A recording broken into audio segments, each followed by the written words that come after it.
এবং ফল। মানুষের স্বভাব হলো এটাই যে তিনি নিজের প্রত্যেক পরিশ্রমের প্রতিফল প্রার্থনা করেন। বেশিরভাগ সময় এই ফলাফলের চিন্তা করতে করতে, কল্পনা করতে করতে উনি কর্ম করতে থাকেন যে আমি এই কাজটা করলে এই ফল পাবো। সেই সব কল্পনা করতে থাকেন যা না তার হাতে আছে, না আছে অধিকার, আর না আছে নিয়ন্ত্রণ। উনি শুধু নিজের কর্ম করতে পারেন। উনি কি ফল পাবেন তা তার হাতে কখনোই নেই। তাই আপনিও শুধুমাত্র কর্ম করতে থাকুন, ফলের চিন্তা করবেন না। মনে রাখবেন, শিকড় এবং শাখা যেভাবে একে অপরের সাথে জড়িয়ে, সেইভাবেই একে অপরের সাথে জড়িয়ে কর্ম এবং ফল। যেরকম কর্ম আপনি করবেন সেরকম ফল আপনি অবশ্যই পাবেন। তাই এই ফলের আশায় কর্মের সময় কখনোই নষ্ট করবেন না, কারণ যে ব্যক্তি সময় নষ্ট করেন, সময় সেই ব্যক্তিকে অবশ্যই নষ্ট করে দেয়। কর্ম করুন নিঃস্বার্থভাবে, ফলের চিন্তা করবেন না, আর আমার সাথে ভালোবেসে বলুন, রাধা রাধা। কর্ম এবং ফল। দেখতে গেলে এই সমস্ত ব্রহ্মাণ্ড এই দুইয়ের মাঝেই স্থির হয়ে আছে। মানুষজন কর্ম করেন ভালো ফল লাভের আশায়, আর ভালো ফল লাভের আশায় উনি এটাই ভুলে যান যে উনি যে কর্ম করছেন তা কি করছেন। আমি বলেছিলাম কর্ম করুন ফলের চিন্তা না করে, কিন্তু কি কর্ম করছেন সেই বিষয়ে ভাবাটাও অত্যন্ত আবশ্যক। নয়তো অনেক সময় আমরা এমন কর্ম করে ফেলি যা না চাইতেও বিষে পরিণত হয়, যা হয়েছে দুঃশাসনের সাথে, দুর্যোধনের সাথে, গুরু দ্রোণের সাথে। একজনের মানসিকতা উচিত ছিল না, একজনের বিবেক উচিত ছিল না, আরেকজন যে পক্ষ নির্বাচন করেছিলেন সেই পক্ষ উচিত ছিল না। আর যা কিছু ওনাদের সাথে হলো, আপনার, আমার, আমাদের সকলের সাথে তা হতে পারে। আমি বলেছিলাম কর্ম করুন, ফলের চিন্তা করবেন না, কিন্তু এই কর্মের বিষয়ে বিচার করে দেখাটাও ততটাই আবশ্যক। দেখুন, কর্ম করার উচিত প্রক্রিয়া ফলের চিন্তা না করা, কিন্তু যদি আপনার কর্ম শুভ হয় তাহলে তার ফলও নিয়তি আপনাকেই দেবে। সর্বদা কর্ম করার সময় এটা ভাবুন যে আপনার এই কর্ম এই সংসারকে, এই সমাজকে, আপনার পরিবারকে, আপনার আশেপাশের মানুষজনকে কোন দিশায় নিয়ে যাবে। যদি এটা সবার জন্য মঙ্গলময় হয় তাহলে কর্ম করতে থাকুন। আর হ্যাঁ, নিশ্চিত রূপে ফলের চিন্তা করবেন না। আসুন আমার সাথে ভালোবেসে বলুন, রাধা রাধা। বটবৃক্ষের বীজ সর্ষের দানার থেকেও ছোট হয়, কিন্তু যখন তা নিজের রূপ ধারণ করে তখন তা বিশাল বৃক্ষের আকার ধারণ করে, যা সহস্র বছর ধরে বেঁচে থাকে, ছায়া প্রদান করে, পাখিদের আশ্রয় প্রদান করে, আর দেয় পথচারীদের বিশ্রাম করার স্থান। কেন? কারণ সেই ছোট বীজ তা মাটির ভেতরে গিয়ে নিজের খোলস ত্যাগ করে। অন্ধকারে থাকে সে, যতই আলো আসুক না কেন, যতই বর্ষা আসুক না কেন, সব সহ্য করে। আর তারপরে একটা চারা গাছ অঙ্কুরিত হয়, তারপর ধীর গতিতে একটা বিশাল বৃক্ষতে পরিণত হয়। দেখুন, জীবনে কঠিন সময় আসে, এই জন্য নয় যে আপনি হার মেনে নেবেন, এই জন্য আসে যাতে আপনি ভবিষ্যৎ নির্মাণের জন্য নিজেকে তৈরি করতে পারেন। যদি কঠিন সময়ে আপনি ওই বীজের মতো দৃঢ় হয়ে থাকতে পারেন, তাহলে আপনিও একদিন সেই বিশাল বৃক্ষের মতো নিজের অস্তিত্ব গড়ে তুলতে পারবেন, যা সহস্র বছর পর্যন্ত মনে রাখা হবে।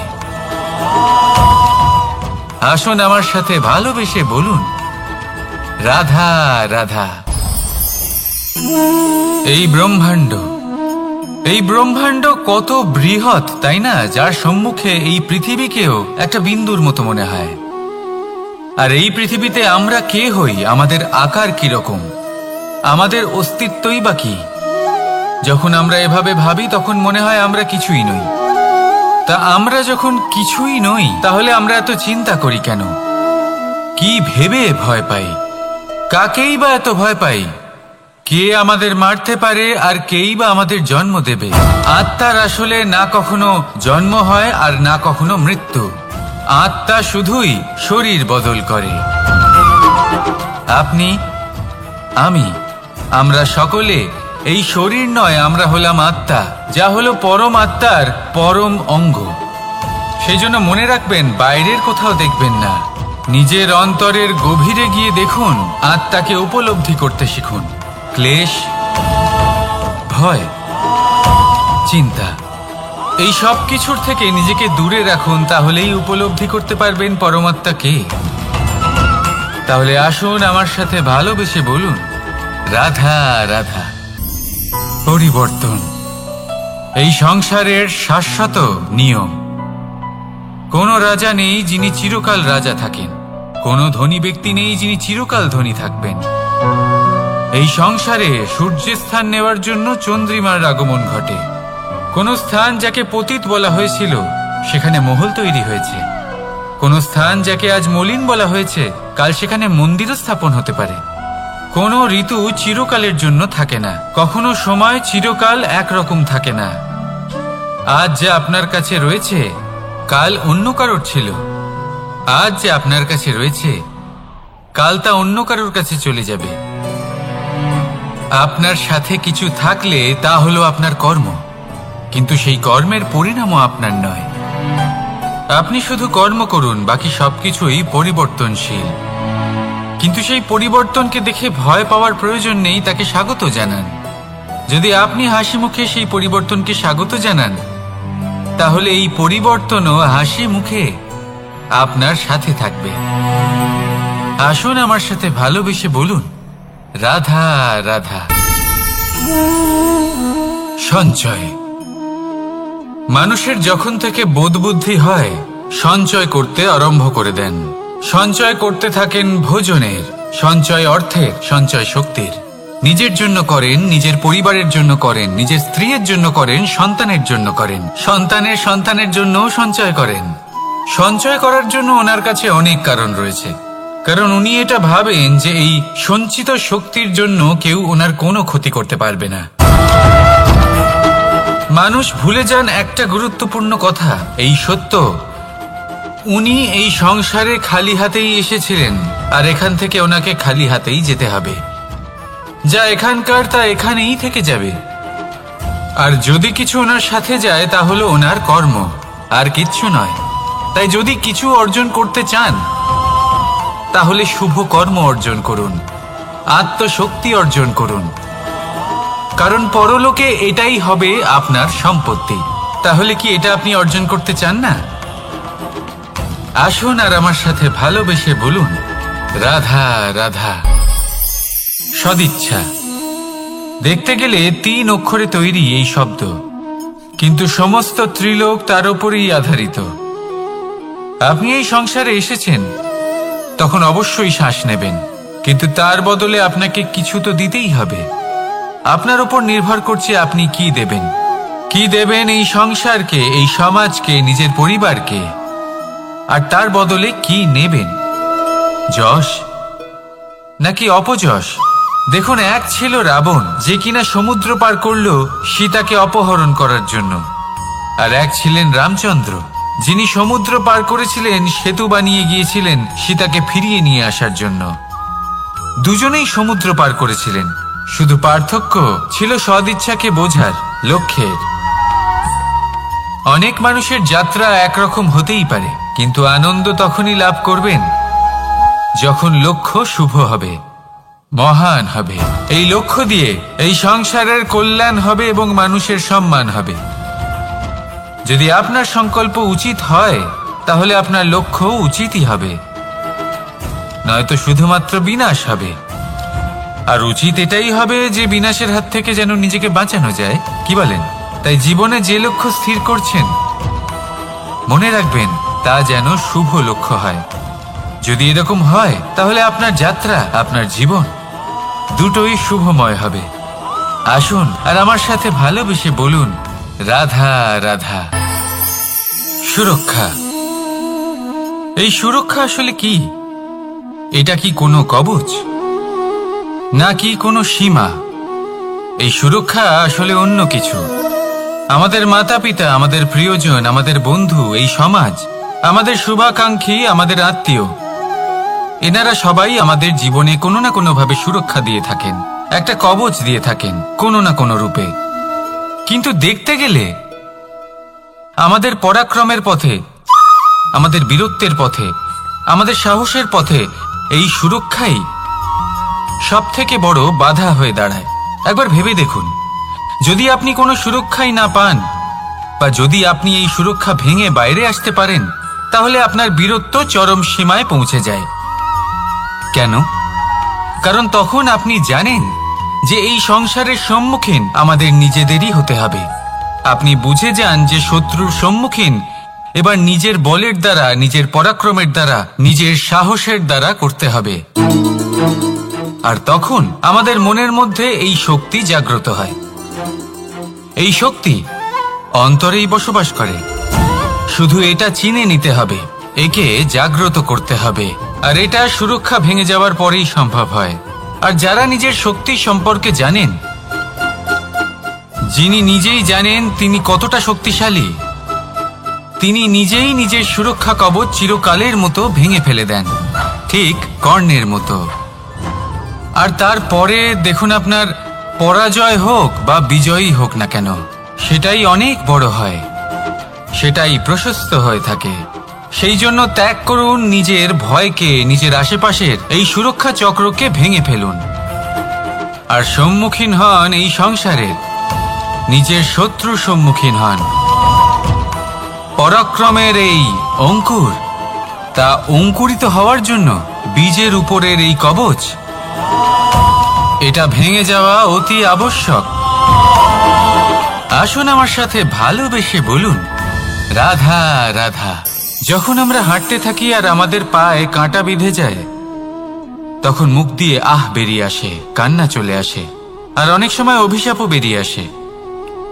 কিন্তু আমরা কি কখনো এটা এইভাবে দেখেছি, এইভাবে ভেবেছি যে আমরা যে পথে চলেছি সেই পথে কাঁটা বিঁধেছে, নাকি আমরা সেই পথ নির্বাচন করেছি যাতে শুধুই কাঁটা রয়েছে? নাকি আমরা এভাবে ভেবে দেখেছি যে এই কাঁটা আমাদের কষ্ট দিতে এসেছে, নাকি এটা আমরাই বিছিয়ে রেখেছিলাম?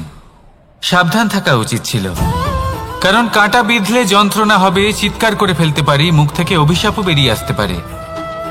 কিন্তু এই অভিশাপ শুধুমাত্র আমাদের তরফ থেকে অভিশাপ হয়, সামনের ব্যক্তিটির ওপরও নির্ভর করে। এবার সেই ব্যক্তি যদি এমন হয় যে ফুল আর কাঁটা এই দুই সমানভাবে গ্রহণ করতে পারে, তার কাছে অভিশাপও বরদানে পরিণত হয়। শেষ পর্যন্ত ব্যাপারটা দাঁড়ায় ভাবনা, চিন্তা, দৃষ্টিভঙ্গির ওপর। কারণ আপনার এই ভাবনাই সত্যি হয়ে সামনে আসে। সেই জন্য এই ভাবনা, চিন্তা, মানসিকতাকে গুরুত্ব সহকারে দেখবেন। এই বিবেচনা নিয়ে বিবেচনা করতে শিখুন। আমার কথার অর্থ হলো যে জীবনে যখন এরকম কিছু একটা ঘটবে, তখন ভেবে দেখুন যে এরকম কেন হলো। আপনি কি এমন কোনো কর্ম করেছিলেন যার কর্মফল এটা? এমন কোনো কাজ যা অনুচিত ছিল, অসত্য ছিল, যা অভদ্রতার কারণ ছিল? ভেবে দেখা প্রয়োজন। দেখুন, ইচ্ছে হলো আপনার যে আপনি কি করতে চান, ভাবনা আপনার, সত্য আপনার, জীবন আপনার, সিদ্ধান্ত আপনার। আসুন আর আমার সাথে ভালোবেসে বলুন, রাধা রাধা। সময়, এই সময় আসলে কি? এই সময় একটা সরল রেখা তো কখনোই নয়। সময় হলো একটা চক্র, যেখানে এর আদি সেখানেই হলো এর অন্ত, আর যেখানে তা শেষ হয় সেখান থেকেই তার শুরু হয়। এই সময় একটা অত্যন্ত বিচিত্র চিন্তা, বিচিত্র ভাবনা, এই একটা বিচিত্র বস্তু যা কেউ বুঝতে পারেন না। এই সময়ের লীলা, এর কোনো প্রমাণ নেই, কোনো জ্ঞান নেই, কোনো পরিমাপ নেই। শুধু এটুকু আমরা জানতে পারি, যেখানে শেষ হবে সেখান থেকে একটা নতুন সূচনাও হবে। যা আজ আপনার কাছে আছে, কাল অন্য কারোর কাছে যাবে, তারপরে তার কাছ থেকেও অন্য কারোর কাছে যাবে, তারপরে তার থেকেও ছিনিয়ে নেওয়া হবে।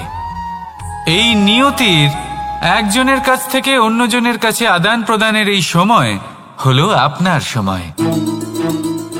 এই সময়ের সদ্ব্যবহার করুন, এই সময়কে বাঁচুন।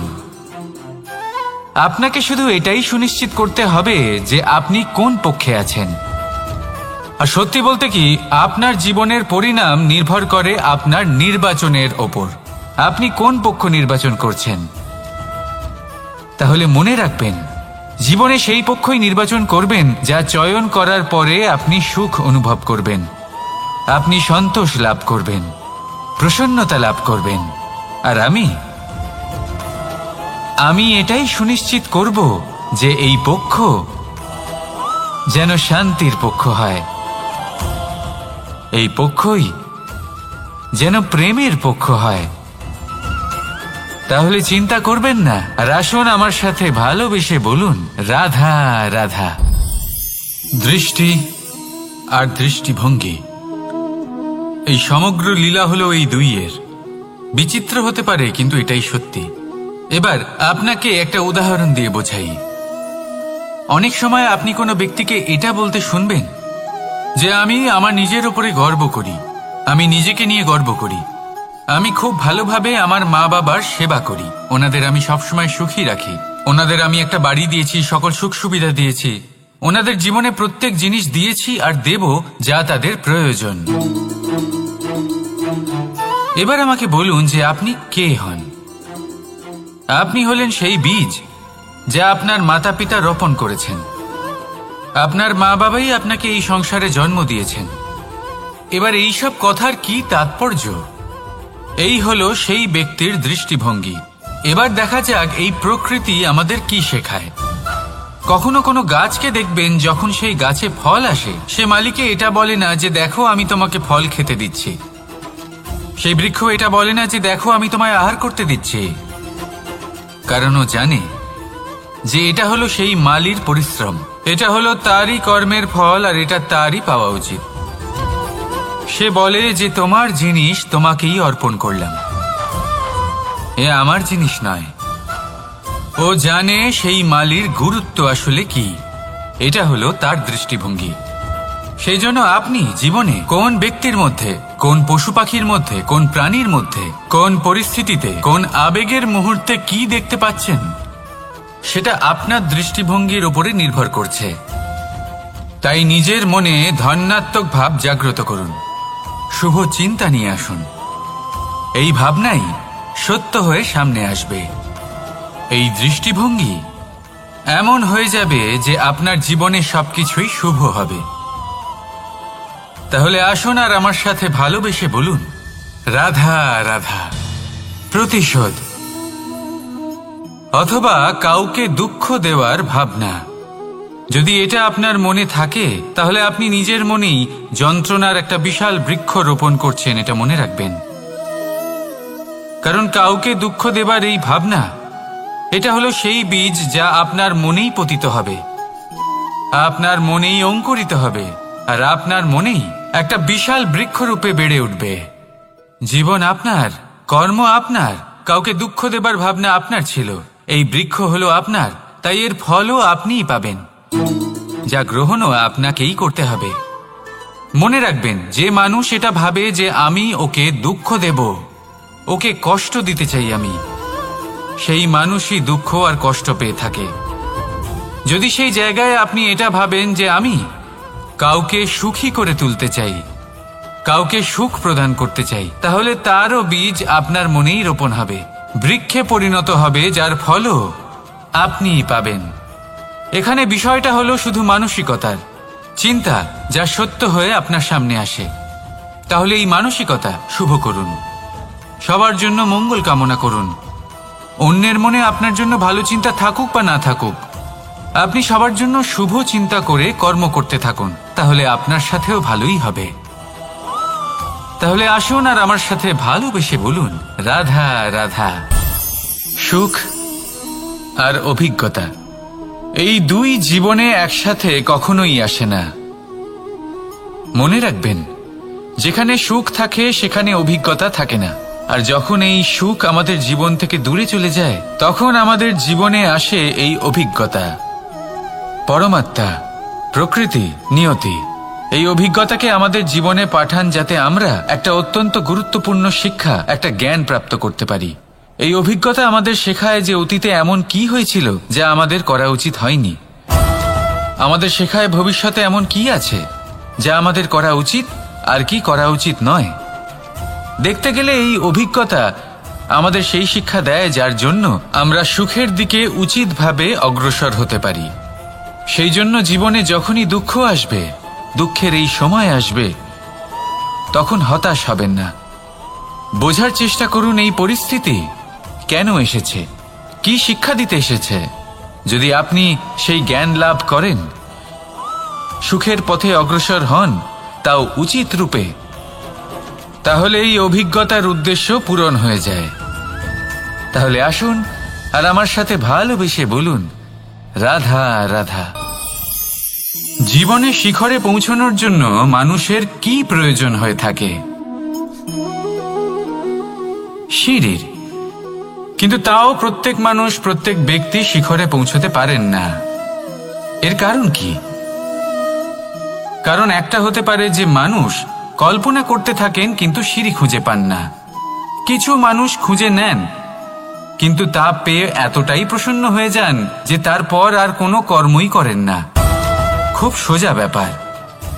অনেক মানুষ সিঁড়ি খুঁজে পান না, আর যদি পেয়েও যান তাও যতক্ষণ না তাতে চড়ছেন সেই শিখরে পৌঁছবেন কি করে? যতক্ষণ না আপনি পরিশ্রম করছেন, যতক্ষণ না সেই সিঁড়িতে আপনি চড়ছেন, যতক্ষণ না ক্লান্ত হচ্ছেন, আপনার পায়ে হাঁটুতে ব্যথা না হচ্ছে, ততক্ষণ এই শিখরে পৌঁছানোর সৌভাগ্য লাভ করতে পারবেন না। তাহলে কল্পনার সাথে কর্ম করুন, পরিকল্পনার সাথে পরিশ্রম করুন, সব কিছু পাবেন। আসুন আমার সাথে ভালোবেসে বলুন, রাধা রাধা। সমস্যা, কঠিন সময়, সংকট, বিপদ কার জীবনে নেই? প্রত্যেকের জীবনে আছে। কিন্তু আমাকে একটা কথা বলুন, যদি নৌকায় ঢেউকে ভয় পেতে শুরু করে, তাহলে সাগর পার করবে কে? কখনো কোনো ছোট্ট পিঁপড়েকে দেখেছেন, যে আকারে হয়তো ছোট হতে পারে কিন্তু বড় শিক্ষা দিয়ে যায়? কিন্তু আমরা শিখিই না। এবার দেখুন একটা পিঁপড়েকে, যে ভোজনের খোঁজে বাইরে বের হয়, একটা ছোট্ট দানা তুলে নেয়। ছোট দানা তোলে কারণ তার থেকে বেশি সে তুলতেই পারবে না। সে দানা নিয়ে চলতে শুরু করে, কোনো দেওয়ালে উঠে পড়ে, আবার পড়েও যায়। সেই দানা দূরে কোথাও একটা পড়ে যায়, তা আবার খোঁজে, তুলে নেয়, আবার চলতে থাকে। পড়ে যায় আবার ওঠে, পড়ে যায় আবার ওঠে। সেই দানাটা রেখে দেয়, আবার বেরিয়ে পড়ে ভোজনের খোঁজে। পরিশ্রম করতে থাকে কিন্তু হার মানে না। এই শিক্ষাই তো আমাদের প্রাপ্ত করতে হবে। নিরন্তর পরিশ্রম আর নির্ভীক হয়ে কর্ম করে যেতে হবে। এটাই হলো সাফল্যের মাধ্যম, এটাই হলো জয়ের মন্ত্র, অচ্যুত অজয় অস্ত্র। তাহলে আসুন আর আমার সাথে ভালোবেসে বলুন, রাধা রাধা। আমরা সকলে চাই আমাদের জীবনে সাফল্য আসুক। আমরা চাই যে এই সংসারে আমাদের খ্যাতি ছড়িয়ে পড়ুক। আমরা চাই যেন আমরা আলোচিত হই। কিন্তু শুধু চাইলেই কি যায় আসে? যদি এই সংসারে আলোচিত হতে হয়, তাহলে পরিচিত হতে হবে পরিশ্রমের দ্বারা। যতক্ষণ না আপনারা পরিশ্রমের সাথে পরিচিত হবেন, সাফল্যের সাথে পরিচিত হবেন না। সংঘর্ষ করতে হবে প্রতিদিন, প্রতি বছর। জীবনের সব পরিস্থিতিতেই হয়তো নতুন নতুন বাধা আসবে, নতুন নতুন বিঘ্ন ঘটবে। কিন্তু এটা আবশ্যক নয় যে সমস্ত বিঘ্ন বিনাশের জন্য আসবে। কিছু বিঘ্ন আপনার পথ প্রশস্ত করার জন্য আসবে, আপনার পথ পরিষ্কার করার জন্য আসবে। যদি আপনাকে উদাহরণ দিই, যখন বন্যা আসে, বাড়ি ঘর ভেসে যায়, তখন আমরা হতাশ হয়ে পড়ি, আমরা দুঃখী হয়ে পড়ি। কিন্তু সেই বন্যাই আমাদের সেই ধরিত্রীকে এত উর্বর করে তোলে যে সেই উর্বর অংশ কাজে লাগিয়ে আমরা সেরকম আরো 10টা বাড়ি বানাতে পারি। তাহলে ধন্যাত্মক থাকুন, আর যে কোনো সংঘর্ষের জন্য প্রস্তুত থাকুন। জীবনে অনেক দূর যেতে পারবেন। তাহলে আসুন আমার সাথে ভালোবেসে বলুন, রাধা রাধা। জীবনে কখনো কখনো আমরা সেই পরিস্থিতিতে ফেসে যাই যখন আমাদের মনে হয় যে আমাদের নতুন কিছু একটা করতে হবে, কিন্তু আমরা করতে পারি না। কারণ কোথাও না কোথাও আমরা রীতির দ্বারা আবদ্ধ, আর আমরা সেই রীতি ভাঙতে চাই না। কেবল একটাই প্রশ্ন আসে মনে, আশেপাশের মানুষ কি বলবে, আশেপাশের মানুষ কি ভাববে। আপনাকে একটা প্রশ্ন করি, কারা এই মানুষজন? আপনার জন্মের সময় এই মানুষজন কোথায় ছিলেন? যখন আপনি কোনো সমস্যায় পড়েন তখন এই মানুষজন কোথায় থাকেন? এগিয়ে এসে কি আপনাকে সাহায্য করেন, নাকি সেই সমস্যার সমাধান আপনি নিজেই করেন? এইসব মানুষজনের চিন্তা ত্যাগ করুন যদি আপনি জীবনে বাঁচতে চান। ভেবে দেখুন জীবনে কি কি শুভ আছে আর কি কি শুভ করতে পারেন। যদি তা স্রোতের বিপরীতে হয় তাহলে সংঘর্ষ করুন, কিন্তু এইসব মানুষজনের কথা ভাববেন না। ভেবে দেখুন জীবনে আপনি কি কি শুভ কাজ করতে পারেন। এটা ভাবুন যে আপনি কখনো এমন কোনো কাজ করে ফেলেননি তো যার জন্য কারোর হৃদয় আহত হয়েছে। শুভর দিকে নিজের চিন্তা কেন্দ্রীভূত করুন, আপনার জীবনে সব কিছু শুভই হবে। তাহলে আসুন আমার সাথে ভালোবেসে বলুন, রাধা রাধা। আজকাল আপনি দেখে থাকবেন যে মা বাবা শুধুমাত্র সন্তানকে ভালোবাসেন তা নয়, তাদের মোহেও জড়িয়ে পড়েন। বিদ্যালয় যখন পাঠান তখন সমস্ত সুযোগ সুবিধা দিয়েই পাঠান। চেষ্টা করেন যে সবসময় যেন সন্তান তাদের চোখের সামনেই থাকে। কিন্তু ভুলে যান এক অত্যন্ত গুরুত্বপূর্ণ কথা, যে সন্তানকে এক নতুন দৃষ্টিভঙ্গি দেওয়াই হলো ওনাদের কর্তব্য। সেই জন্য পুরাতনকালে শিষ্যদের গুরুকুলে পাঠানো হতো, বাড়ির থেকে দূরে। কারণ বাড়ি ছেড়ে যাওয়া এক সন্তানের জন্য, এক শিষ্যের জন্য অত্যন্ত শুভ লক্ষণ হয়। যখন সে বাড়ির থেকে দূরে, গৃহস্থের থেকে দূরে থাকবে, তখন এই সংসারকে সে এক নতুন দৃষ্টিভঙ্গি দিয়ে দেখবে, পরখ করবে, বুঝতে পারবে, আর সবকিছু নিজে থেকেই শিখে যাবে কখন আক্রমণ করতে হয়, কখন পিছু হটতে হয়, কিভাবে এই সংসারের সম্মুখীন হতে হয়। আর এটা আপনার দৃষ্টি ওকে শেখাতে পারবে না, ওর অভিজ্ঞতা ওকে শেখাতে পারবে। তাই মনে রাখবেন, যদি আপনি চান যে আপনার সন্তানের বিকাশ হোক, তাহলে অনেক সময় ওকে নিজের থেকে দূরে নিয়ে যেতে হয়। যদি মোহে আবদ্ধ থাকেন তাহলে ওর বিকাশ কখনোই হবে না। তাহলে আসুন আমার সাথে ভালোবেসে বলুন, রাধা রাধা। কখনো কখনো মানুষ মনে করেন যে সে নিজেই সব থেকে বেশি শক্তিশালী, তিনি হলেন জ্ঞানী। দেখুন, এটা ভালো ব্যাপার যে আপনার মধ্যে শক্তি আছে, জ্ঞান আছে, আর এটা শুধু আপনার জন্য নয়, এই সমস্ত সমাজের জন্য, দেশের জন্য, সমগ্র পৃথিবীর জন্য অত্যন্ত আবশ্যক। কিন্তু এই কথাটাও বোঝা অত্যন্ত আবশ্যক যে এই জ্ঞান যেন কখনো অহংকার না হয়ে ওঠে। যখন মানুষের মধ্যে জ্ঞান থাকে তখন সে রাম হয়ে ওঠে। রাম, যিনি সমুদ্রের বুকে সেতু বানিয়েছিলেন, বানর সেনার দ্বারা রাক্ষস রাজকে পরাজিত করেছিলেন, আর চিরকালের জন্য সবার কাছে আদর্শ হয়ে উঠেছিলেন। আর যদি মানুষের মনে অহংকার জন্মায় তাহলে সে রাবণ হয়ে ওঠে। দেশে বিদেশে যতই খ্যাতি থাকুক না কেন, সে রাক্ষস হয়ে ওঠে, নিজের সাথে সাথে সমস্ত কুলের বিনাশ করে বসে। এবার জ্ঞান নাকি অহংকার, আপনার কি চাই সেই সিদ্ধান্ত আপনার, আর আপনার এই সিদ্ধান্তই নিশ্চিত করবে যে আপনার কর্ম কি হবে, আর আপনার এই কর্মই নিশ্চিত করে দেবে আপনার প্রারব্ধ কি হবে। তাহলে শুভ কর্ম করুন আর আমার সাথে ভালোবেসে বলুন, রাধা রাধা। যদি কোনো সিংহ বানরের মতো গাছে চড়তে চেষ্টা করে তাহলে কি হবে? একটা মাছ যদি মাটিতে হাঁটতে চেষ্টা করে তাহলে কি হবে? তারা বিফলই হবে। কিন্তু এরকম কেন হয়? তার কারণ হলো প্রকৃতির রচনা কিছুটা এরকম। এখানে প্রত্যেকটি ব্যক্তিকে, প্রত্যেকটি প্রাণীকে আলাদা আলাদা গুণের অধিকারী করা হয়েছে এবং সকলকে একটা সীমাও প্রদান করা হয়েছে।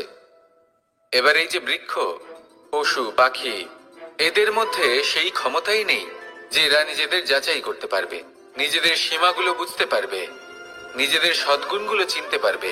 এরা সেটা করতে পারবে না। কিন্তু মানুষ তো আলাদা।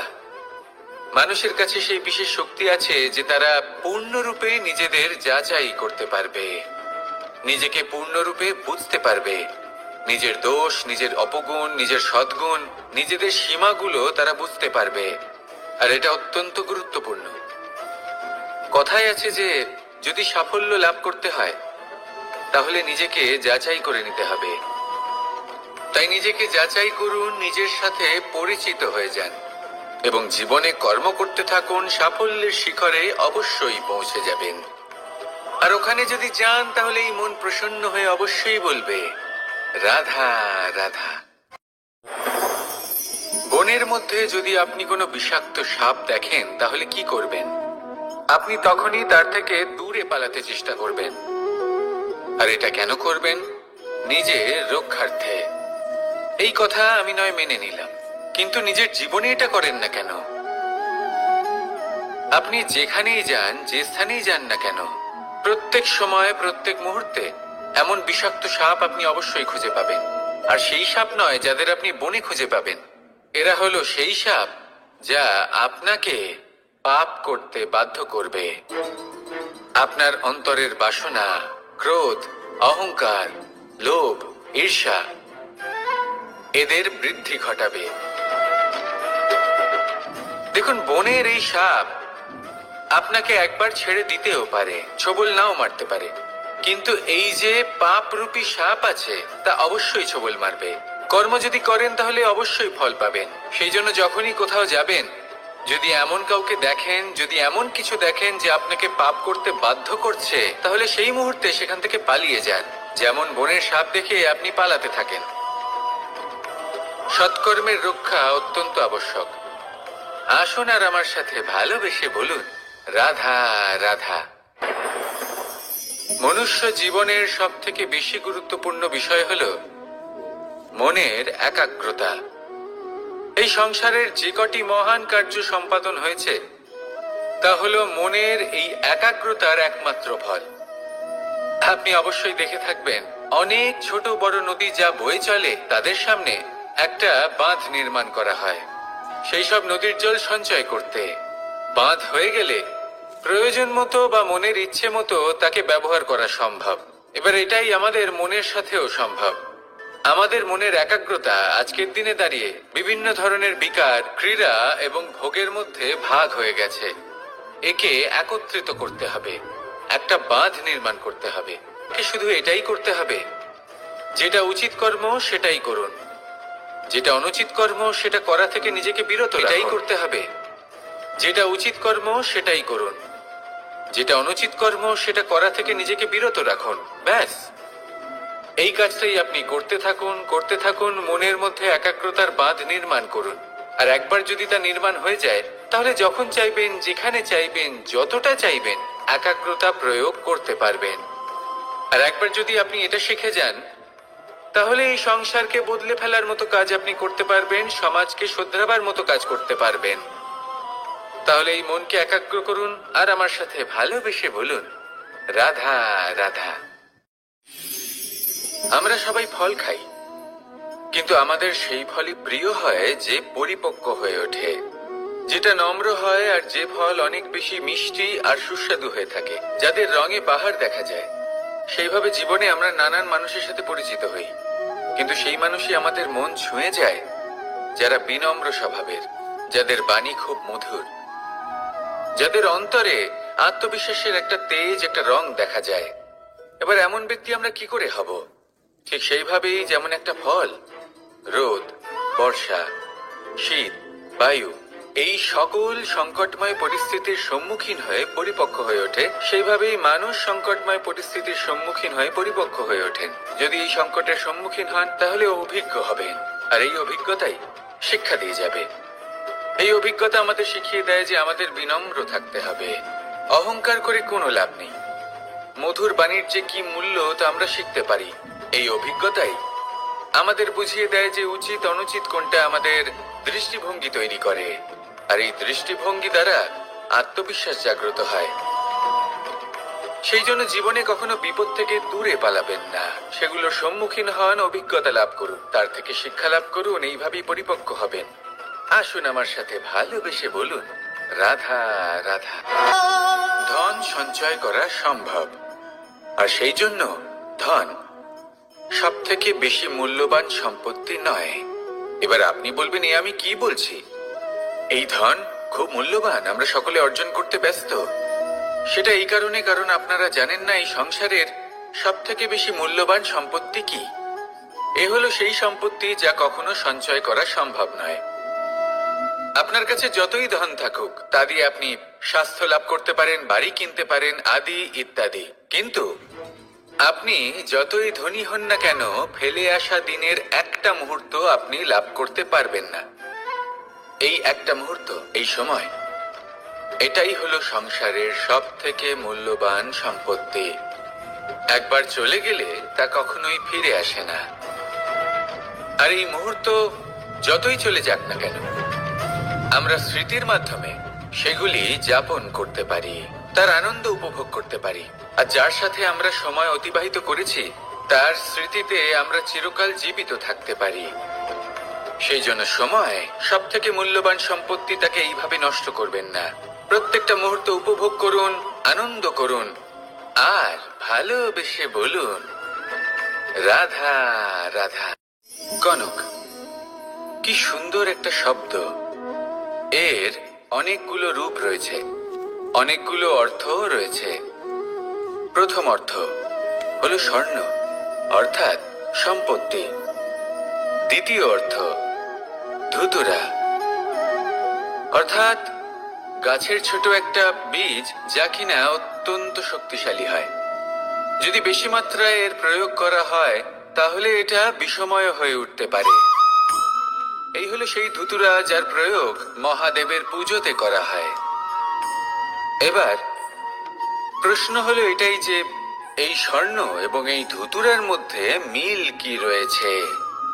মিল হলো এটাই যে এই দুটোই মানুষকে মত্ত করে তোলে। ধুতুরা মানুষকে তখন মত্ত করে যখন তাকে সেবন করা হয়, কিন্তু স্বর্ণ, ধন, সম্পত্তি, মানুষ এটা যতটাই অর্জন করে নেয় সেটাই যথেষ্ট। এই স্বর্ণ মানুষের ভাবনা চিন্তা করার ক্ষমতাকে বশ করে ফেলে। মানুষ সম্পত্তির লোভে মত্ত হয়ে ওঠে, কারণ যে যত চমৎকারী, যতটা অমূল্য হয় তাকে সামলানো কিন্তু ততটাই কঠিন, তাই না? তাই মনে রাখবেন, ধন, স্বর্ণ, সম্পত্তি এগুলো ধুতুরার থেকেও অনেক বেশি বিষাক্ত হতে পারে। তাই এর ওপর আত্মসংযমের একটা কবচ পরিয়ে রাখবেন এবং বিবেকের শক্তির সাথে এগুলো প্রয়োগ করুন, তবেই কল্যাণ হবে। আসুন আমার সাথে ভালোবেসে বলুন রাধা রাধা। রোগ যদি এসে থাকে তাহলে তার ওষুধও অবশ্যই আসে। সমস্যা যদি আসে তাহলে সেই সমস্যার সমাধানও নিজে থেকেই আমাদের কাছে চলেই আসে। এই সংসার, এই জীবনের শুধুমাত্র একটাই নিয়ম আছে, আর তা হলো এটাই, এই সংসার হলো একটা চক্রের মতো। এতে শাশ্বত বলে কিছু নেই, নিত্য বলে কিছু নেই, আর যা কিছুই রয়েছে সব বদলাতে চলেছে। যদি আপনার জীবনে দুঃখ থাকে, সমস্যা থাকে, যদি আপনি বিপদ দ্বারা আচ্ছন্ন, তাহলে মনে রাখবেন সবকিছু বদলে যেতে চলেছে। দুঃখের সময় কাঁদবেন না, মনকে আরো দুঃখী করে তুলবেন না, কারণ এখানে যা কিছুই এসেছে তা যাওয়ার জন্যই এসেছে। তাহলে এত চিন্তা কিসের? আনন্দ সহকারে জীবন যাপন করুন, আর আমার সাথে ভালোবেসে বলুন রাধা রাধা। মানুষের জীবনে তিনটি গুণ অত্যন্ত প্রয়োজনীয়: শ্রদ্ধা, বিনম্রতা, যোগ্যতা। যদি জ্ঞান লাভ করতে চান তাহলে শ্রদ্ধার প্রয়োজন, যদি মান লাভ করতে চান তাহলে স্বভাবে বিনম্র হওয়া প্রয়োজন, আর যদি মনোবাঞ্ছিত স্থান লাভ করতে চান তাহলে যোগ্যতার প্রয়োজন। বিষয়টা সহজ। শ্রদ্ধা আপনাকে জ্ঞান দেবে, নম্রতা আপনাকে মান, আর যোগ্যতা উচিত স্থান দেবে। কিন্তু যদি আপনি এই তিনটি গুণ সম্মিলিত করেন তাহলে এমন কিছু লাভ করবেন যা এই সব কিছুর থেকে অনেক ঊর্ধ্বে। সম্মান। আর এ হলো সেই সম্মান যা প্রত্যেক মানুষের নিজের জীবনে লাভ করতে চেষ্টা করা উচিত, কারণ এই হলো সেই সম্মান যার কারণে আপনি চলে যাওয়ার পরেও এই সংসার আপনাকে ভালোবাসবে আর মনে রাখবে। আসুন আমার সাথে ভালোবেসে বলুন রাধা রাধা। জীবনে গতি অত্যন্ত গুরুত্বপূর্ণ, মতিও হলো গুরুত্বপূর্ণ। এবং তার থেকেও বেশি গুরুত্বপূর্ণ হলো সঙ্গতি। একটা জলের ফোঁটা, তার মধ্যে গতি থাকে, প্রকৃতির মধ্যে তা লাভ করার ইচ্ছে নিহিত থাকে। কিন্তু এই যে সঙ্গতি, তা নির্ধারিত করে যে এই জলের ফোঁটা ঝিনুকের মুখে পড়ে মুক্তোতে পরিণত হবে, নাকি বিষাক্ত সাপের মুখে পড়ে বিষে পরিণত হবে। এবার দেখুন, এই জঞ্জাল স্বর্ণকারের দোকানের সামনেও থাকে এবং জঞ্জাল একজন ব্যবসাদারের দোকানেও থাকে। কিন্তু জঞ্জাল যা স্বর্ণকারের দোকানে থাকে তা ব্যবসাদারের দোকানের জঞ্জালের থেকে অনেক বেশি মূল্যবান, কারণ তার মধ্যে সোনার কণার সঙ্গতি থাকে। সেই জন্য জীবনে সঙ্গতির উপর বিশেষ গুরুত্ব দেবেন। যেমন সঙ্গতি তেমনই আপনি হবেন। আসুন আমার সাথে ভালোবেসে বলুন, রাধা রাধা। প্রত্যেক প্রাণী ভালোভাবে জীবন যাপন করতে চান, এটা তাদের স্বভাবে আছে এবং ভাবাটা অনুচিত নয়। কিন্তু একটা ভালো জীবনের গুরুত্বপূর্ণ অংশ কোনটা? বসবাসের স্থান, সেই স্থান যেখানে আমরা জীবন অতিবাহিত করি। এবার মানুষ ভাবতে পারেন যে একটা ভালো বাসস্থানের অর্থ কি? সেই স্থান যেখানে সহজে জল পাওয়া যায়, যেখানে শুদ্ধ বায়ু পাওয়া যায়, যেখানে আনাজ উৎপন্ন হয়। এটা জীবনযাপনের জন্য পর্যাপ্ত বটে, কিন্তু ভালো জীবন যাপনের জন্য আরো একটা কথা আপনাকে বুঝতে হবে। সাধু, জ্ঞানী, পণ্ডিত ব্যক্তি, এই সকল মহাপুরুষ, এনাদের যে বাসস্থান তা অত্যন্ত বিশেষ হয়। এখানে এক ধরনের বিশেষ ইতিবাচক শক্তি থাকে, এমন একটা স্থান যেখানে দেবতারাও বিচরণ করেন। জীবন আমরা সবাই যাপন করি, কিন্তু জীবনের উদ্দেশ্য শুধুমাত্র জীবন যাপন করা নয়। জীবনের উদ্দেশ্য হলো মুক্তি লাভ করা। আর এই সকল সাধু, জ্ঞানী, পণ্ডিত ব্যক্তি, এই সকল মহাপুরুষ আপনাকে মুক্তির পথে নিয়ে যেতে পারেন, কারণ এরা হলেন সেই মহাপুরুষ যারা নিজেদের অন্তরের বিকার, অহংকার, ক্রোধ, বিদ্বেষ, এই সকল দোষগুলিকে ত্যাগ করেছেন, এদের ওপর বিজয় লাভ করেছেন। এমনই একজন ব্যক্তি আপনাকে মুক্তির পথে নিয়ে যেতে পারে। প্রয়োজন হলো শুধুই এনাদের চিনতে পারা, এদের কথা বুঝতে পারা এবং এদের দেখানো পথে চলা। যদি আপনি এটা করতে পারেন, তাহলে এই মন প্রফুল্ল হয়ে বলবে, রাধা রাধা।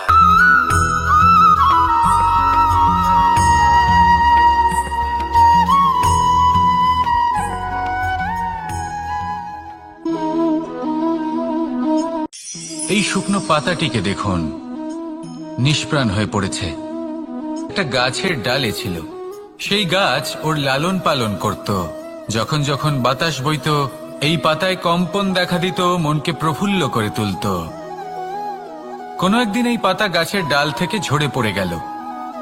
নিঃসন্দেহে ও নিজের স্বাধীনতা পেল, কিন্তু আস্তে আস্তে শুকিয়ে গেল, নিষ্প্রাণ হয়ে গেল। দেখুন, আমি এই কথা বলছি না যে স্বাধীনতা অনুচিত, কখনোই না। কিন্তু যে কোনো পরিস্থিতিতে স্বাধীন হতে চাওয়া এটা নিশ্চিতরূপে অনুচিত। আমরা যদি আমাদের জীবনে পরিবারের গুরুত্ব ভেবে দেখি, তাহলে এই পরিবারে যতই মতভেদ থাকুক না কেন, যতই মনোমালিন্য থাকুক না কেন, যতই বিবাদ থাকুক না কেন, এই সব মিটিয়ে নেওয়া অত্যন্ত প্রয়োজনীয়। সেই সবকিছু সমাপ্ত করা অত্যন্ত প্রয়োজনীয়। কখনো এই পরিবারকে ভাঙতে দেবেন না, কখনো এই পরিবার থেকে দূরে চলে যাবেন না। এই পরিবার হলো আমাদের জীবনের একটা অমূল্য সম্পদ, অমূল্য এক আশ্রয়, যা এই সংসারে হয়তো কোথাও আপনি পাবেন না। তাই একে আগলে রাখুন। পরিবার সেই গাছ। আসুন আমার সাথে ভালোবেসে বলুন, আর সেই গাছ। আসুন আমার সাথে ভালোবেসে বলুন, রাধা রাধা। অনেক সময় আমরা জীবনে অনেক মানুষকে এমন বলতে শুনে থাকি যে আমি অসফল হয়েছি কারণ আমার সময় ভালো যাচ্ছিল না। আমি এই জিনিসটা লাভ করতে চাইছিলাম কিন্তু করতে পারলাম না কারণ আমার সময়টা ভালো যাচ্ছিল না। আমি আমার জীবনে ওই মহান কাজটা করতে চাইছিলাম কিন্তু করতে পারলাম না। কেন? কারণ আমার সময়টা ভালো যাচ্ছিল না। কিন্তু যে মুহূর্তে ভালো সময় আমার জীবনে আসবে, আমি সব কিছু প্রাপ্ত করব। এমন প্রায় প্রত্যেকেই বলেন। আসুন একটা কথা বোঝা যাক। একজন মালিকে দেখুন, সে প্রত্যেক দিন গাছের সেবা করে, তাকে জল দেয়, তার যত্ন আত্তি করে। কেন প্রত্যেক দিন সেই গাছ ফল দেয় না? সঠিক সময় এলে তবেই সেই গাছ ফল দেয়, কিন্তু প্রত্যেক দিন মালি তার সেবা করে, তাকে যত্ন করে। শুধুমাত্র তখন করে না যখন সেই গাছ ফল দিতে সক্ষম। আর যদি মালি গাছের যত্ন প্রতিদিন না করে, তাহলে হয়তো সেই গাছ ফল দিতেই পারবে না। এটাই হলো আমাদের জন্য একটা শিক্ষা। যখন সময় আমাদের জন্য অপেক্ষা করে না, তখন আপনি সময়ের জন্য কেন অপেক্ষা করছেন? ভালো সময়ের জন্য অপেক্ষা করবেন না।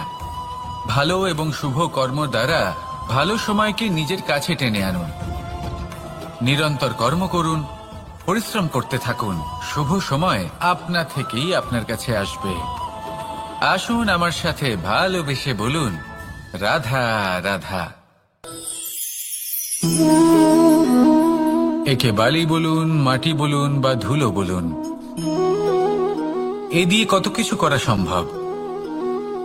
এ দিয়ে আপনি নিজের বাসস্থান নির্মাণ করতে পারেন, প্রাচীর গড়ে তুলতে পারেন, অট্টালিকা নির্মাণ করতে পারেন। কিন্তু যদি এই বালিকে আপনি মুষ্টিবদ্ধ করে রাখতে চান, তাহলে তা হাত থেকে ফসকে যাবে। আপনি কখনোই একে মুষ্টিবদ্ধ করতে পারবেন না। এরকমই হয় আমাদের জীবন, আর এরকমই হয় সময়। এই মুষ্টিবদ্ধ করা বালির মতো। সময়কে আমরা বাধা দিতে পারবো না, আটকেও রাখতে পারবো না।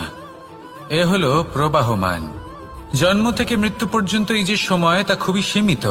আর এই সময় আমরা যেটাই করি তার দ্বারাই আমাদের মূল্য নির্ধারিত হয়। আর এই সংসার থেকে চলে যাওয়ার পরেও এই সংসার এই সব কর্মের জন্যই আমাদের মনে রাখে।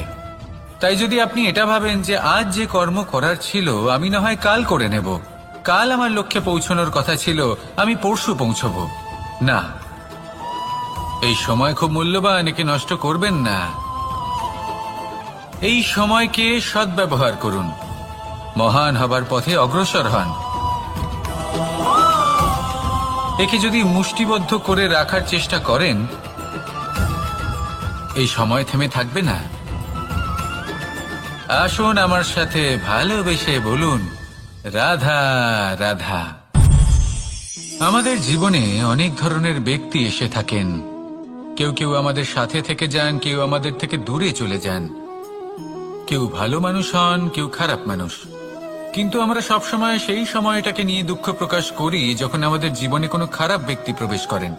তারা আমাদের খারাপ অনুভূতি দেন, দুঃখ দেন, কষ্ট দেন। আমরা সবাই তাকে ভালো মন্দ কথা বলি। কিন্তু কেন?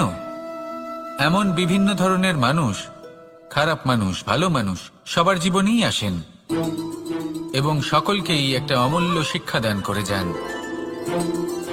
এবার আপনি নিজেই ভেবে দেখুন, জীবনে যখন প্রথমবার আপনি আগুন স্পর্শ করেছিলেন, তখন আপনি একটা শিক্ষা লাভ করেছিলেন যে আমাকে আগুনের থেকে একটু দূরে থাকতে হবে। তারপর আস্তে আস্তে আপনি শিখলেন যে কিভাবে এই আগুনকে নিয়ন্ত্রণে রাখতে হবে। তারপর আপনি শিখলেন যে কিভাবে নিজের জীবনে তাকে প্রয়োগ করতে হবে, তা সে অন্ধকারে প্রকাশ লাভ করার জন্য হোক বা খাবার বানানোর জন্য। সেইভাবেই কোনো খারাপ ব্যক্তি যখন আপনার জীবনে আসে, কোনো শিক্ষা দিয়ে যান, তার প্রতি কৃতজ্ঞ থাকুন। তার বিষয় খারাপ ভাবার বা খারাপ অনুভূতি নিয়ে থাকার কোনো প্রয়োজন নেই। সেই শিক্ষা লাভ করুন।